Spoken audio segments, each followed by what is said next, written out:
네, 오늘은 제가 주제를요, 이제 호가창에 대한 그 내용을 다룰 겁니다. 그래서 이렇게 적어놨어요. 호가창 분석. 의미 없이 공식처럼 외우지 말고 아주 상식적으로 이해하자. 시중에 많은 사람들이 지금 이 영상을 보시는 많은 분들이 호가창에 대한 영상들을 많이 봤을 거라고 저는 생각하거든요. 저 역시 호가창에 대한 그 내용들을 옛날부터 많이 봤어요. 책으로라든지 아니면은 영상으로라든지. 그리고 이 호가창을 좀 뭐라고 해야 되지? 아주 깔끔하게 정리를 한 영상을 제가 사실 못 봤어요. 아직까지는요. 근데 저는 제대로 이해가 안 되면요, 활용을 못 하거든요. 그래서 제가 호가창을요, 제가 이해한 대로 이해하시면요, 좀 상식적으로 이해하시면요, 매매하는데 큰 어려움이 없을 거라고 보기 때문에 오늘 호가창에 대한 분석을 좀 제대로 좀 다뤄보도록 하겠습니다. 제가 이 내용을 다루게 된 이유는요, 여기 이렇게 어저께 제가 올린 영상에 이분이 이렇게 글을 올려주셨거든요. 이거를 제가 여기 확대시킨 겁니다. 한번 읽어보면서 이분이 생각하는 부분들을 제가 한번 설명을 해볼게요. 이 사람이 이분이 이제 눌림 매매를 하다 보면요, 그 시점에 호가창을 보면 매도 잔량보다 매수 잔량이 많이 쌓여 있어 추가 하락이 나오는 것이 아닌가 두려움이 있습니다. 이 말의 전제는요, 단기 매매할 때 매도 잔량이 많이 깔려 있는 것이 좋다는 전제가 깔려 있다는 거예요. 왜냐면 이 매도 잔량보다 매수 잔량이 많이 쌓여 있어 추가 하락이 나올 것 같다 두려움이 있다는 거잖아요. 그러니까 보통 시중에 보시면요, 많은 분들이 단기 매매할 때요, 여기가 매도 잔량이거든요. 이거 똑같은 창이에요. 근데 어떤 걸로 이제 설명을 할지 제가 고민을 했는데 이걸로 좀 메인으로 할게요. 똑같은 거예요. 근데 이걸로 익숙하신 분도 있으니까 같이 한번 올려봤습니다. 일단 본격적으로 시작하기 전에 구독과 좋아요 안 눌러주셨으면 구독과 좋아요 한번 눌러주시면 감사하겠습니다. 그럼 여기 보시면요, 매도 잔량이 많이 이렇게, 이거 똑같은 거니까 이걸로 보겠습니다. 이게 매도 잔량이라는 건 이거예요. 여기 있는 총 걸려있는 매도 잔량이요, 여기에 다 총 합시킨 거고요. 매수 잔량은 여기 있죠. 여기 매수 걸어놓은 거, 여기에 총 합이 이겁니다. 이해되시죠? 그러면요, 매도 잔량이 많이 걸려있어야 여기가 한 2배 정도 커야 단기 매매하기 좋다, 이런 얘기가 시중에 많이 돌고 있어요. 이걸 매도 1호가, 매도 2호가, 매도 3호가, 매수 1호가, 매수 2호가, 매수 3호가 이런 식으로 부릅니다. 그거는 여기서 큰 의미는 없어요. 근데 왜 이런 얘기가 나올까요? 이게 맞나요? 매도 잔량이 2배, 3배 많아야지 단기 매매가 좋다는 말이 맞나요? 사실 어떻게 보면요, 이건 맞고 어떻게 보면 틀려요. 왜 그런지 제가 살펴보면요, 실제로 차트를 보면서 살펴보는 게 낫겠습니다. 이걸로 메인으로 볼게요. 이 차트를 보세요. 오장이 약간 개별 주도주로서 오장에 이제 오전장에 해지 테마가 강해갖고 이제 드론주가 강했어요, 식량이라. 근데 오장에도 지수가 떨어지는데 드론과 해지 섹터의 그 드론과 식량은 안 오르고 신규 상장주가 약간 해지주의 느낌이 들었거든요. 그 중에 이제 셀비온과 YJ 링크가 조금 강한 흐름을 보여갖고 패턴도 좋길래 이 종목으로 제가 이제 유동성도 풍부하고 거래대금이 크게 나왔기 때문에 이 종목으로 호가창을 보여드리는 게 좋다 싶어갖고 이걸로 설명을 드리도록 하겠습니다.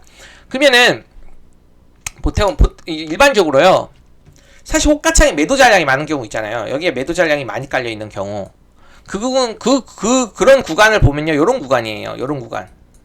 무슨 뜻이냐? 의미 있는 이런 전고점을 돌파하기 직전 있잖아요. 이 직전 매도 잔량 보시면요, 이 매수 잔량보다 압도적으로 많습니다. 2배? 많게 되면 3, 4배까지 많은 경우가 많아요. 왜 그럴까요? 이런 현상이 나오는지 정확하게 아시는 분 있나요? 그냥 외우지 말고 아시는 분 있나요? 공식으로 암기하는 게 아니라 원리로 이해하시는 분 있나요? 그리고 반대로요, 돌파 후에요, 이게 돌파됐죠? 그리고 다시 이렇게 눌릴 거 아니에요. 그쵸? 이렇게 눌릴 경우에 이때는요, 반대로 매수 잔량이 매도 잔량보다 많습니다. 이게 일반적이에요. 주도주에서 나오는 일반적 흐름입니다. 왜 그러냐면, 이제 원리적으로 한번 접근해 볼게요. 제가 생각하는 그런 원리입니다. 보통 이렇게 의미 있는 구간을 구간을 이렇게 돌파하려고 하죠. 요 정도까지 올라오죠. 주가가 이런 식으로 올라오다가, 그러면요, 여기서 산 기존 보유자들이, 아직 매도 못한 보유자들이 있을 거 아니에요. 그 사람들이 좀 약간 이런 매도 저항대 구간에 걸어놔요, 자신의 물량을요. 그럼 매도 잔량이 쌓이겠죠. 이제 여기가 요 정도 가격이 그냥 여기라고 칠게요. 그럼 막 매도 잔량이 쌓일 겁니다. 이 매도 잔량이. 이 가격은 보지 마세요. 제 캡처를 못 해갖고 그냥 이게 여기가 그냥 16,000원 구간이라고 생각해 주시면 감사하겠습니다. 그래서 이 16,000원 이런 16,000원이 아니라 이 저항대 구간이라고 볼게요. 여기를요. 여기다가 막 걸어놓는 거예요. 여기에 기존에 매도 못했던 물량을 가지고 있는 사람들이 이제 저항대까지 올라오면요, 여기다 막 걸어놔요. 이해되시죠? 그럼 매도 잔량이 많아질 수밖에 없죠. 매도 잔량이 쌓이겠죠. 그리고 이제 돌파 직전에요. 이 돌파 직전에 강한 시장가 매수세가 막 유입이 될 거예요. 여기서 이제 막 시장가로 이렇게 막 매수세가 유입이 될 겁니다. 그쵸? 거래량이 터지면서. 그러면서 저항대 이 걸어둔 물량을요, 잡아먹으면서 올리게 돼요. 이렇게 저항대를 돌파하게 돼요.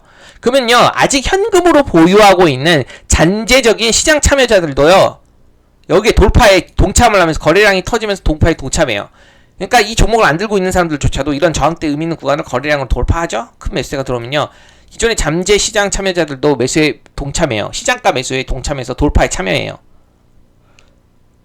그리고요, 조금 아래서 잡으려고 했던, 그러니까 시장가 매수하지 않고 한 여기서 약간씩 걸어놓았던 사람도 있을 거 아니에요. 이렇게 막 상승할 때 조금 싸게 살려고.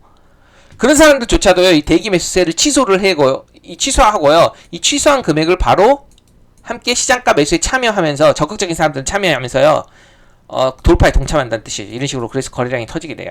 여기까지 이해되셨나요? 그러면서 탄력 있는 이런 돌파가 나오면서 급등세가 이렇게 급등세가 나옵니다. 이게 바로 이제 매도 잔량은 쌓이지만 매수 잔량은 줄어드는 현상이 생기는 거예요. 이유예요. 그러니까 매도 잔량은 이렇게 쌓이죠. 왜 쌓이냐면 여기 있는 사람들이 걸어놓으니까, 막 걸어놓기 때문에. 저항대 가면 이해되시죠? 여기까지. 그리고 매수 잔량은 왜 줄어드냐? 이렇게 급등할 때 좀 싸게 살려고 이렇게 지정가에 걸어놓는 사람도 있을 거 아니에요. 이런 사람들이 바로 취소하고 바로 취소를 해요. 조금 싸게 살려고 했던 사람들이 막 취소가 나와요. 이렇게 상승할 때. 왜냐면은 아예 그냥 올라가니까 안 살란다, 이런 사람들도 있을 거고, 매수 취소한 다음에 나 바로 시장가 매수에 동참할래, 이런 분들도 있을 거고. 어쨌든 여기 취소가 나온다는 거예요. 그러면은요, 이렇게 돌파 직전이라든지 돌파 직후에는요, 매도 잔량이 많아지고 매수 잔량이 적어질 수밖에 없는 거예요. 여기까지 이해되셨나요? 요약하면 저항대에 팔려고 하는 사람들은 이제 매도를 걸어둘면서 매도 잔량이 쌓이고요, 반대로 싸게 사려고 했다 취소하거나, 그런 취소하는 물량들 있잖아요. 그런 사람들이 많이 나오면서 매수 잔량은 줄어들게 되는 현상이 생기는 거예요. 그렇기 때문에 호가창은요, 이런 돌파 직전에는 항상 이렇게 매도 잔량이 많게 나오게 돼요. 이게 제가 아는 원리예요. 그리고 저도 실제로 그렇게 매매를 해봤기 때문에 제 심리를 그대로 여기서 설명하는 겁니다. 저의 심리를. 저도 싸게 조금 살려다가 취소하고 바로 시장까지 동참해갖고 여기 돌파에 동참한 적도 있거든요. 그리고 반대로 저도 여기서 조금 물려가지고 조금 더 산 다음에 나중에 팔려고 할 때 있잖아요. 그때 이게 매도에 걸어놓거든요. 이 저항대 보수적으로. 저도 그런 심리를 갖고 있는데 많은 사람들도 비슷한 심리를 가지기 때문에 이런 촉가창 흐름이 나오는 겁니다. 여기까지 이해되셨나요? 이해됐어요?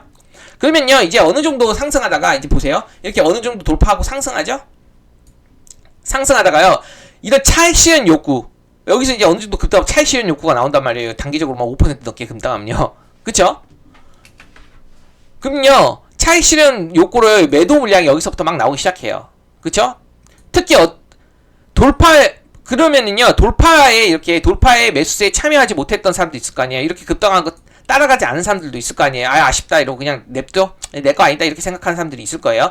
그런 시장 관망자들이 분명히 있을 텐데, 그런 사람들이요, 이렇게 의미 있는 구간 저항대를 돌파하고 나서 다시 급등하고 이렇게 더 가지 않고 이렇게 조정이 나올 때 있잖아요. 이렇게 조정이. 그러면 이 저항이 돌파되면 지지가 된다는 그런 논리로요, 그러면 다시 한번 기회가 오는구나, 첫 눌림 기회가 오는구나 생각하고요, 지정가로 매수를 걸어둬요. 이제 여기서부터 의미 있는 이 구간 영역 설정에서. 이해되시나요? 그럼 지정가가 여기잖아요. 이 지정가 매수세 물량이 많아지게 됩니다. 다시 이 구간으로 내려올 때. 그러면요, 주가가 하락하면서 이렇게 눌릴 거 아니에요. 눌릴 때 이런 대기 매수자들, 아쉬운, 이렇게 여기서 매매 못했던 대기 매수자들이 이렇게 매수 잔량 쌓이게 되고요. 반대로요, 여기가 저항이었거든요. 여기다가 저항에 매도하려고 했던 사람들이 여기다 걸어놨을 거 아니에요. 근데 매도가 안 되고 떨어지잖아요. 자기 거 매도 안 되고 떨어지잖아요. 그러면요, 자신의 매도 물량을 취소해요. 그리고 나서 이렇게 떨어질 때요, 시장가로 그냥 자신의 매도 물량을 물량을 던집니다. 그러니까 매도를 걸어둔 거를 취소시키고요, 오히려 이렇게 떨어질 때 하락 조정에 동참을 해갖고 시장가로 매도를 하게 돼요. 시장가로 매도를 처분해서 하락 조정에 동참하게 되는 거예요. 이해되시죠? 그러면요, 지금 설명한 그런 원리로요, 대기 매수자들 이렇게 눌릴 때 있잖아요. 이렇게 눌릴 때는요, 이 대기 매수자들의 그런 지정가 매수 물량이 늘어나고요. 반대로 매도 물량이 줄어들게 되는 겁니다. 여기서 취소하고 나서 시작가로 던지거나요. 예, 이렇게 처분하기 때문에 매도 물량은 줄어들게 되는 거예요. 여기에요. 그렇기 때문에 눌림 때는요, 이렇게 눌리는 구간에는요, 제가 생각하는 거 반대예요. 방금 설명한 것처럼요. 매도 물량은 줄어들어요. 이 매도 총 물량은 줄어들고요. 이 매수 잔량은, 총 잔량은 늘어나게 돼요. 그러니까 매수 잔량이 늘어나게 되는 거죠. 이해되시죠? 여기까지. 요약하면요, 저항대에 팔려고 하는 사람들 있잖아요. 이 저항대에 팔려고 하는 사람들은요, 매도 취소하고 시장가의 매도를 처분해서 이 하락 조정에 동참하거나요, 반대로 이제 의미 있는 지지선에 이렇게 조정대 매수하려고 하는 그 대기 매수자들 있잖아요. 그분들의 지정가 매수세로 매수 물량은요, 잔량은 이렇게 총 잔량은 늘어나게 돼요. 그렇기 때문에 이런 눌린 구간에서는 항상 반대로 이런 호가창의 모습이 나와요. 아까 돌파랑 반대로, 여기 돌파랑 반대로 매수 잔량은 매도 잔량은 줄어들고 매수 잔량은 늘어나게 되는 거예요. 여기까지 이해되시나요? 그래서 돌파하려고 할 때 매도 잔량이 많은 이유는요, 그러니까 돌파 이런 구간에서는 매도 잔량이 많이 나오게 되는 거고요, 이런 하락 조정 구간에서는 매수 잔량이 많이 나오게 되는 거예요. 여기까지 이해되셨나요? 요약하면 돌파하려고 할 때는 매도 잔량이 많아지는 거고, 눌림하려고 하면 매수 잔량이 많아지는 거는 당연한 현상이라는 거예요. 그러면 이 원리를 이해하면 제가 이러한 결론을 한번 내려볼 수 있을 것 같아요. 매도 잔량이 많아야 단기 매매하기 좋다, 이런 말 많이 나오잖아요. 매도 잔량이 많아야 단기 매매하기 좋다, 이 말이 맞나요? 이 말은 반은 맞고 반은 틀리죠. 왜냐면요, 돌파에는요, 매도 잔량이 많을수록, 그쵸, 돌파할 때 좋을 수가 있고, 근데 눌림에는 해당되지 않잖아요. 눌림을 하려고 할 때는요, 매수 잔량이 많아질 수밖에 없는 거예요. 지금 제가 말한 설명의 원리를 따지면요. 그렇기 때문에 반은 맞고 반은 틀리는 거예요. 매도 잔량이 많아야 단기 매매하기 좋다. 이건 돌파 매매에 해당된다고 보시면 되는 겁니다. 그리고 눌림 매매는 해당되지 않다고 할 수 있어요. 매도 잔량이 많아야 돌파 매매하기 좋은 것은요, 원래 돌파 구간에서는요, 방금 설명한 것처럼요, 매도 잔량이 많이 생기는 것이 시장 참여자들의 심리가 반영된 당연한 현상이에요.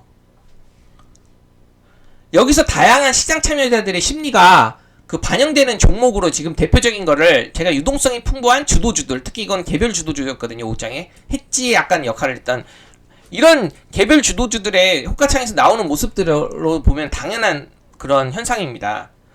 이런 현상이 안 나오는 것들이 있어요.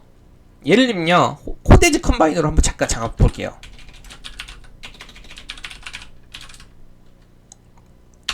코데즈 컴바이너 한번 보실게요.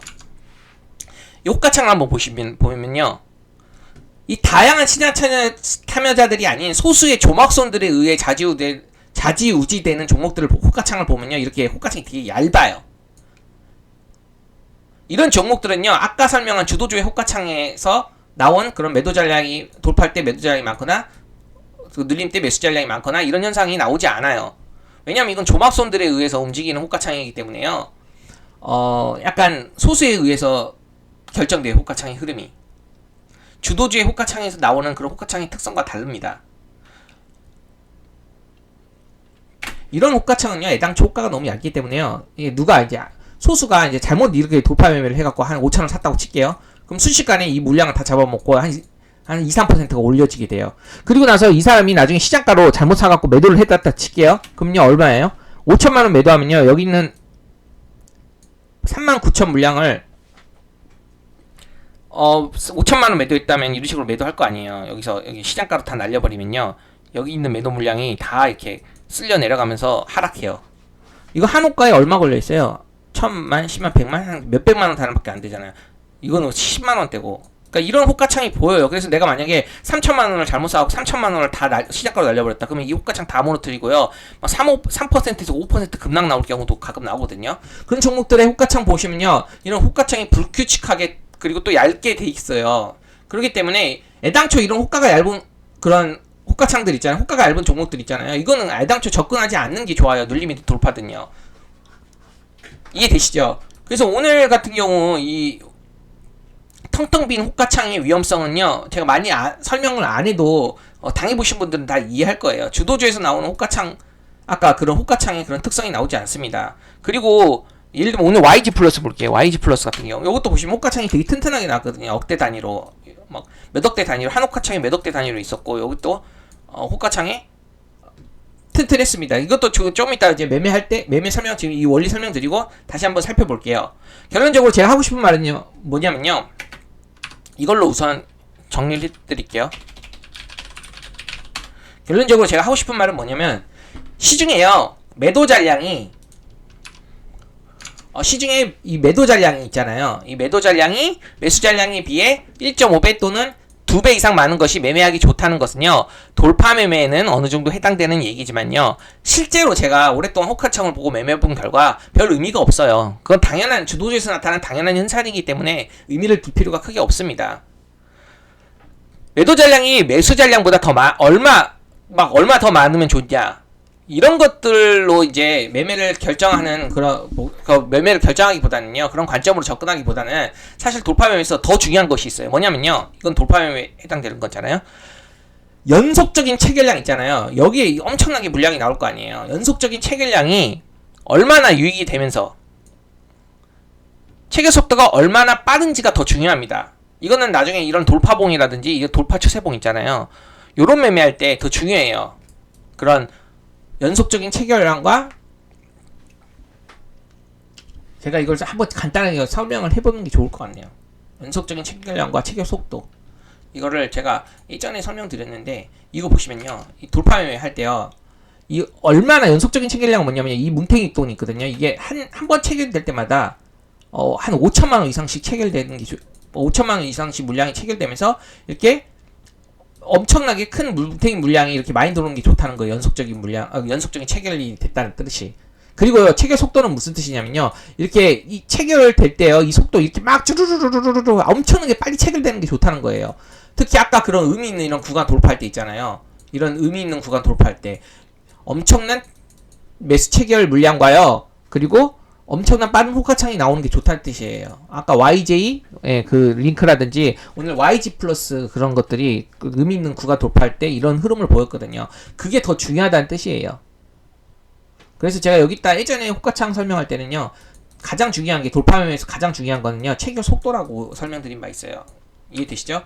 그리고 이제 두 번째로 중요한 것이 큰 물량을 동시다발적으로 잡아먹는 것이라고 했습니다. 돌파 매매에 해당되는 거예요.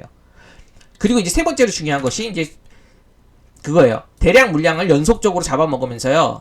아까 말했죠? 이 호가창으로 보시면은요. 그러니까 호가창에 있는 여기 있죠? 여기 물량을요. 이 대량으로 시장가로 잡아먹으면서요. 이 밑에다가 매수 호가를 두텁게 받치면서 이 시장가로 잡아먹는 게 좋다는 뜻이에요. 그러니까 내가 만약에 한 3억 정도로 있죠? 그럼 여기다 클릭을 해버려요. 그럼 여기 있는 물량을 다 잡아먹거든요. 그리고 여기다가 물량이 쌓여요. 이제 여기 물량이 쌓이는 겁니다. 매수로. 그러니까 여기 시장가로 여기서 한 10억을 눌러버리면요 여기 있는 물량 다 잡아먹고요 여기서 매수가 안 된 것들이 있을 거 아니에요. 그 물량이 다 깔려버리거든요. 그런 식으로 많은 사람들이 시장가 매수를 큰 돈으로 시장가 매수를 하면서 이 매수 그 받치기 매수 호가에 물량이 받쳐지는 게 좋다는 뜻이에요. 이 세 가지 조건을 갖추는 게 돌파 매매에 좋다는 뜻입니다.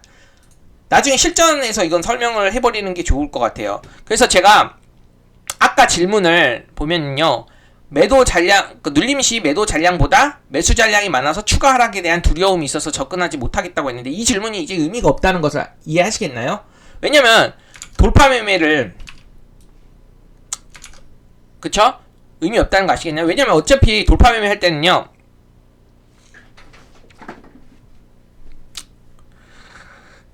왜냐면 지금 돌파 매매를 말씀한 것이 아니라 눌림 매매를 말씀하신 거잖아요. 그렇기 때문에 눌림 매수할 때는 원래 매수 잔량이 많은 것이 당연하고, 그쵸?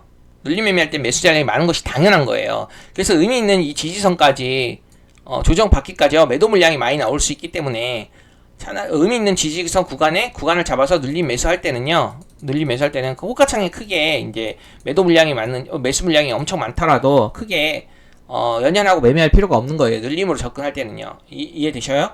그래서 주도주가 맞고, 이게 주도주가 맞다고 판단이 된다면요, 5장에, 차트상으로 의미 있는 영역에 그냥 지정가로 잘 걸어두셔갖고 매매하시면 됩니다. 다만, 지지 실패 후에 하락 가능성도 있기 때문에요. 반드시 이제 눌림으로 접근하더라도, 손절가는 맞춰두고 접근하는 게 좋습니다. 만약에 손절 제가 이걸 접근했다면요, 여기 검색을 손절을 했을 것 같아요. 아니면 여기요. 여기 지지 받고 올라가야 되잖아요.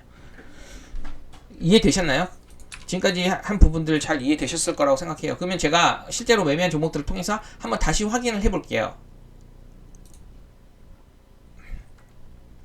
제가 보시면요, 오늘 코코밍을 제가 매매를 했었거든요. 지금은 이제 전체적으로 매매하면서 호가창 그 분석 위주로 설명을 하고 마지막으로 요약하고 마감하겠습니다. 오늘 오전장에 보시면요, 이런 흐름이 나왔어요. 보시면은 드론 관련주들이 보세요. 오후장에 어저께 지수가 이렇게 코스닥 지수가 상승하다가 오늘 국내 뭐죠? 미국 증시도 하락하고 이제 하락 출발을 했거든, 개파락이요. 그럼 이렇게 갭을 메우고 상승한 게 아니라요, 그냥 바로 이렇게 내려 깔아버렸어요. 그리고 의미 있는 지지선을 또 이탈하더라고요. 그러면서 해치 테마로서 드론 쪽이 식량이랑 좀 강했는데요. 드론 쪽이 아무래도 돈이 좀 많이 들어왔거든요. 식량이랑 드론이 좀 강했는데 이 드론을 보시면요, 코콤이 어저께에 이어 오늘도 강한 의미 있는 일봉상 돌파를 보였거든요. 그래서 제가 여기서 의미 있는 구간 돌파할 때 여기서 매매를 한 겁니다. 보이시죠? 한 3%. 그리고 나중에 다시 이렇게 돌파를 할 때 매수를 했어요. 그리고 바로 안 가잖아요. 근데 왜 손절 바로 안 했냐? 왜냐면 이 오전장 고가랑요, 전일 이제 고가랑 전고점이랑요, 디마크 고가를 돌파했잖아요, 여기서요. 그러면요, 여기서 한번 지지가 이렇게 눌림이 나오면요, 좀 더 매수하려고 했어요. 그리고 나서 이렇게 크게 다시 상승하리라 봤습니다. 왜냐면 지수도 지금 이탈한 상황에서 오전장이 주도 섹터로 파악을 했거든요.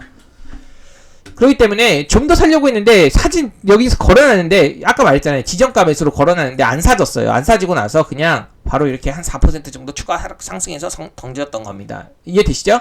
그래서 제가 오늘 이 드론주 1등으로 보고요, 코콤을 적극적으로 이렇게 돌파해서 매수했고 다시 한번 돌파하고 이 의미 있는 구간 돌파했잖아요. 여기서는 원래 처음에는 저항으로 봤거든요. 그래서 던진 거예요. VI 직전에. 보이시죠? 근데 저항대를 돌파하더라고요. 그리고 나서 지지받고 다시 올라가리라 판단을 하고 좀 더 적극적으로 매수하고 여기서 더 살라고 했는데 그냥 올라가서 던졌다고 보시면 되고, 이때의 호가창 특성을 보시면요, 어때요? 이걸 한번 이렇게 보겠습니다.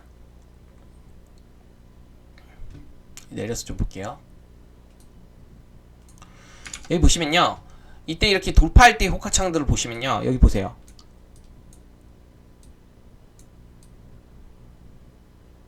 여기 보이시죠? 아이고, 여기 보이시죠? 이 매도 잔량이잖아요. 이 매도 잔량 두 개로 다 보여드리는 거 똑같은 호가창이에요. 이건 파리파리 창이고 이건 2000이거든요. 2000번 그 종합 호가창인데, 보통은 이 파리파리 창으로 제가 하기 때문에 이걸 보여드리면 매도 물량이 지금 쌓여 있는 거 보이시죠? 11만 주가 쌓여 있어요. 이 돌파할 때 흐름을 보면은. 그리고 매수 물량은 한 7만 주가 쌓여 있죠. 매수 물량보다 매도 물량이 이렇게 돌파할 때는 나오는 게 특성입니다. 그리고 이렇게 돌파할 때 보시면 중요한 거는요, 이렇게 시장가로 잡아먹으면서 여기 매수 호가가 받쳐지는지가 더 중요하다고 그랬잖아요. 엄청난 빠른 속도로. 예, 그런 것들을 중점적으로, 이게 세력주기 때문에 그런 걸 중점적으로 보고 매매하는 게 맞아요. 그래서 제가 이런 거를 이렇게 돌파할 때 있잖아요. 이 돌파할 때 이런 호가창의 흐름을 보고 매매를 한 겁니다. 누가 큰 뭉탱이 물당으로 의미 있는 저항대로 뚫어주면요, 여기 의미 있는 저항대로 뚫어주면요, 저도 같이 따라간 다음에, 그리고 매수세가 계속 들어오면서 호가창 밑에 받치기를 하면서 매도 물량이 안 나오면요, 던지는 거예요. 근데 이제 저항대로 보고 빨리 좀 던진 거죠. 그리고 나서 VI 걸리고 나서 다시 돌파하더라고요. 그때 또 특성이 이런 호가창의 특성을 보이는 겁니다.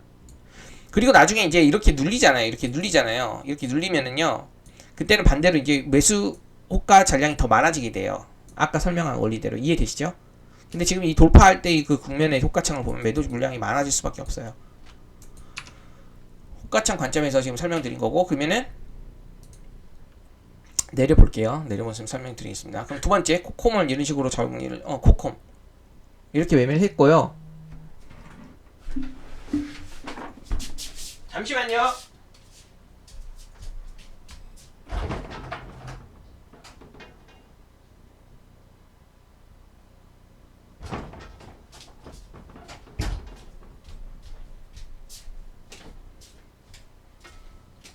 잠깐만, 제가 잠깐 멈추고 갈까 했는데 그냥 연결해서 바로 하겠습니다. 지금 여기 보시면은요,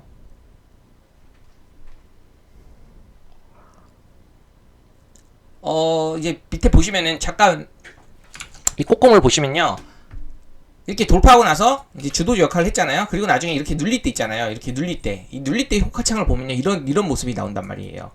매수 잔량보다 매도 잔량이 많게 되잖아요. 그쵸? 그러니까 매도 잔량보다 매수 잔량이 많아지거든요.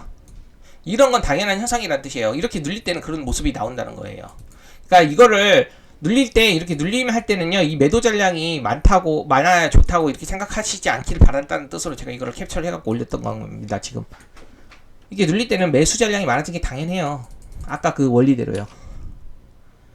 그리고 이제 YG 플러스를 제가 매매를 했잖아요. 이 YG 플러스를 한번 보세요. 보시면요 로제 아파트 이제 요즘에 엄청 핫해가지고 이 엔터주로 YG 플러스가 오늘도 이슈가 엄청 나왔거든요. 그래서 이게 좀 관심이었는데 이렇게 단기적으로 크게 급등하죠. 거래대금이 크게 나오고 지금 재료가치 단기적인 재료가치가 엄청 좋거든요. 예전에 그 뭐지 BTS 방탄소년단 그런 빌보드 이슈처럼요 이렇게 단기적으로 크게 급등을 해서요 오늘도 관심을 뒀는데 여보세요 여기 박스권이잖아요. 박스권이요. 돌파했어요. 이 돌파할 때의 호가창 흐름을 보시면요 여기가 훨씬 많았습니다. 그때는요 이해되시죠? 여기가 훨씬 많고 역시나 체결 속도가 엄청 빠르면서 큰 물탱이 돈 여기 호가창도 두텁거든요. 몇억 단위로 걸려있잖아요. 몇억 단위 여기도 몇억 단위. 이기 때문에 큰 돈으로 이런 거 매매할 수 있어요. 여기 돌파되고 나서 좀 짧게 던진 다음에 다시 매수를 했거든요. 여기 다시 매수를 하고 여기 돌파길래 그리고 한 3-4% 빠르게 그리고 VI 직전에 던진 겁니다. 이건 4% 정도 던진 거거든요. 그때의 호가창 특성은요 매도 잔량이 훨씬 많았습니다. 여기가 제가 그 특성을 아까 설명드렸죠. 매수 잔량보다 매도 잔량이 많았고 여기에 엄청나게 뭉탱이 돈이 들어오면서 큰 매수 물량이 들어오면서요 밑에 받치기가 크게 들어오면서 속도도 엄청 빨랐어요. 그렇기 때문에 돌파 매매를 했던 겁니다. 이해되실 겁니다. 호가창 특성을 보면 그리고 나중에 이렇게 눌리잖아요. 이렇게 눌리죠. 그러면 오전장 고가가 돌파되고 나서 이게 지지가 된다는 원리로 접근을 해볼 수 있겠죠. 저는 눌리면 접근은 안 했지만요. 눌림을 그때의 호가창을 보시면요. 이런 모습이 나와요. 매수 잔량이 훨씬 많아요. 매도 잔량보다.